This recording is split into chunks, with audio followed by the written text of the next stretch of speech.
Sir భువనగిరిలో తిరిగేటువంటి ప్రయత్నం చేస్తున్నాం. నిన్న మొన్న తిరుమలగిరి ఆ ఏరియాలో తిరిగేసి వచ్చినాం. వాళ్ళు కొండమాటలు ఉన్నాం, మీరున్నారు. పబ్లిక్ వాయిస్ నేను తర్వాత పబ్లిష్ చేస్తాను. ఎట్లా ఉంది సార్ మీకు 3 పార్టీలు ప్రధానంగా పోటీలో ఉన్నటువంటి సందర్భంలో మీకు ఎవరు పోటీ అనుకుంటున్నారు? మీ స్థానం ఎక్కడుంది అనుకుంటున్నారు? మా స్థానం ప్రజల గుండెల్లో ఉంది. నెంబర్ 1 పొజిషన్లో ఉంది. ఓకే. నెంబర్ 2 ఈరోజు స్పష్టంగా కనిపించింది ఏంటంటే anti wave, pro wave. Okay. General ఎలక్షన్లలో యాంటీ వేవ్, ప్రో ఇన్కంబెన్సీ అంటే అనుకూల ప్రతికూల. ఈరోజు ఏంటంటే మోడీ పట్ల అనుకూలత, మోడీ గారి పట్ల, కేంద్ర ప్రభుత్వం పట్ల అనుకూలత, బీజేపీ పట్ల అనుకూలత, బూర నరసయ్య గౌడ్ పట్ల అనుకూలత. అదే సమయంలో కేవలం 4 నెలల కింద వెనుకబడినటువంటి కాంగ్రెస్ ప్రభుత్వం పట్ల పూర్తి ప్రతికూలత, వ్యతిరేకత అనేది మనకు స్పష్టంగా కనిపిస్తుంది. మీరు కూడా చూసి ఉండొచ్చు. దాని ప్రధాన కారణం ఏంటంటే మోడీదంతా పాజిటివ్. ఢిల్లీలో మోడీ ఉండాలి, భువనగిరిలో బూర ఉండాలి అనేది పాజిటివ్. ఎందుకంటే వారు ఎంతో చేశారు. నేను అంతో ఇంతో ఒక ఎంపీగా 9,000 కోట్ల నిధులు సాక్షాత్ ఇక్కడ బీబీనగర్ ఎయిమ్సే నా యొక్క కష్టానికి అది ప్రతిఫలం, నిదర్శనం. ఇకపోతే కాంగ్రెస్ ఏంటంటే 6 గ్యారంటీలని 6 మోసాలు చేసింది. 6 గ్యారంటీలని 6 మోసాలు చేసింది.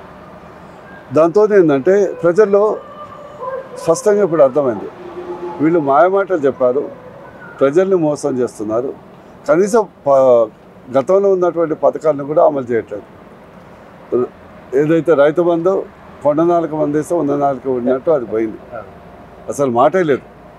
మరి ఇప్పుడు కళ్ళాలు ఉన్నాయి, యాసంగి వడ్లు వచ్చినాయి, కొనేటోడు లేడు. క్వింటల్కు మోడీ గారు 2,200 ఇస్తే కనీసం మద్దతు ధరకు అమ్మించే సామర్థ్యం ప్రభుత్వానికి లేదు. మళ్ళీ ఈయన ఎందుకు బీరాలు పడికండు రేవంత్ రెడ్డి గారు, క్వింటల్కి 500 బోనస్ ఇస్తారు. ఎక్కడ బోనస్ మాట లేదు. అదేవిధంగా ప్రతి మహిళకు 18 సంవత్సరాలు నిండితే 2,500 ఇస్తాడు, అది కూడా మాట తప్పాడు.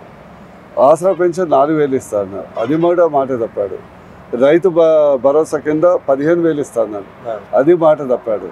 అదేవిధంగా కౌలు రైతుకు 15,000 ఇస్తాడు, అది మాట తప్పాడు. రైతు కూలీలకు 12,000 ఇస్తాడు, అది మాట తప్పాడు. బీసీ సప్లాను ఫస్ట్ అసెంబ్లీలో చట్టబద్ధత కల్పిస్తాడు, అది మాట తప్పాడు. విద్యార్థులకు 5 లక్షల విద్యార్థి గ్యారెంటీ కార్డు ఇస్తాను, 5 పైసలు లేవు, 5 పైసలు లేవు. నూతన వధువుకు ₹1,00,000 మరియు తులం బంగారం, తులం ఇత్తడలేదు, బంగారం దేవుడు. జింతాత అని మా సినిమాలో పాట ఉంది.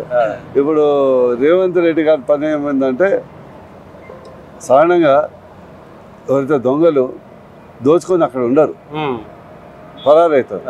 ఈరోజు రాష్ట్రాన్ని ఓట్ల రూపంలో దోచుకొని పరారైపోయాడు. మీరు అందుకొరకు ఏంటంటే మీరు చూస్తున్నారు కదా, అనుకుంటున్నారు కాంగ్రెస్ మాకు 6 ఎమ్మెల్యేలు ఉన్నారు, ఇంత ఓటు బ్యాంక్ ఉందని. మనదంతా వాపు, బలుపు కాదు. మన కాంగ్రెస్ ఓటు అంతా వాపు. కేసీఆర్ మీద ఉన్నంత వ్యతిరేకత వారికి పడ్డది. ఈరోజు ఆ భయంతో వీళ్ళు కేవలం మండల మీటింగ్లకు పరిమితమైనరు, ప్రకటనకు పరిమితమైనరు. ఎవరు రైతుల దగ్గరికి పోయే ధైర్యం చేయట్లేదు. అందుకొరకు ఖచ్చితంగా భువనగిరిలో భారీ మెజార్టీతో గెలుస్తాం. వాళ్ళకు ఒకటే ధీమం, 6 ఎమ్మెల్యేలు ఉన్నాం.